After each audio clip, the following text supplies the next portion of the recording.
It's time again for the Insiders with Chuck Chvala and Scott Jensen, sponsored by the Wisconsin Counties Association and the Tommy G. Thompson Center on Public Leadership. Hi, I'm Scott Jensen, former Assembly Speaker. I'm Chuck Chvala, former Senate Majority Leader.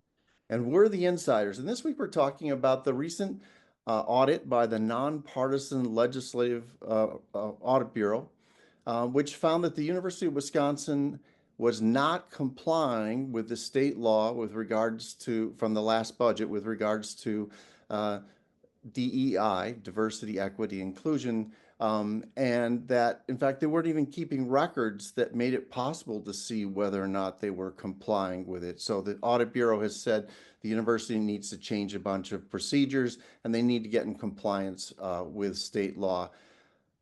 Chuck, there's some people at the university who are not going to want to do that. How do you think this is going to play out?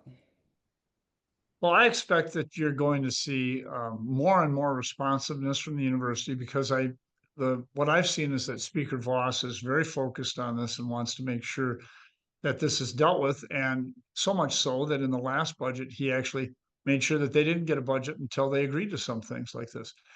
To be honest with you, the university itself was hurt terribly in its efforts to try to keep some of this alive when they found out that the person who was in charge of this area was actually fired from their job and then they're back as a professor someplace else because of I think they cited, improper or not very sound management when it came to the expenditure of funds. That's a terrible thing to have happen right when you're facing this. So I think the university is in a really vulnerable position here. The speaker is focused on this, and I expect that you're going to see more happen. You're certainly going to get more transparency out of this, out of the organization, so that people can see this.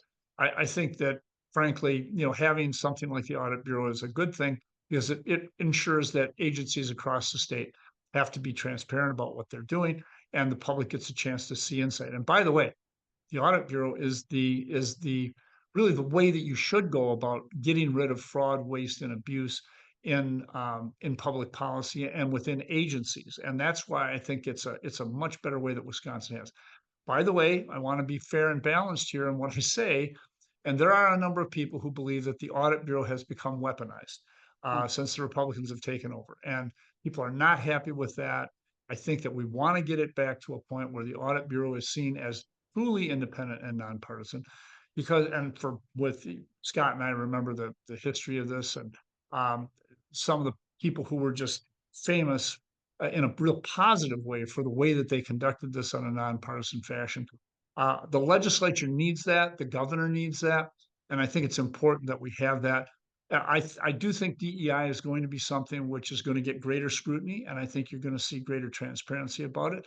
And that should be true for every governmental program. But I also think we've got to make sure that we don't let our independent bureaus, whether it's the Reference Bureau, the Audit Bureau, the Fiscal Bureau, making sure that they are not weaponized against any particular side of the equation here.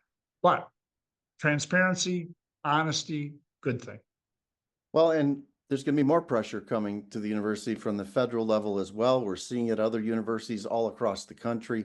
They need to figure this out. They need to comply with the state law and with the new federal rules, or students are the ones who are going to get punished in the end because there'll be money that will be taken out of the system by the federal government. And that's just not good for education here in the state of Wisconsin. So let's hope that they can find a way to follow the recommendations of the Audit Bureau and the federal government so that we can continue forward and not lose those federal funds or any budget funds in the state legislature this year.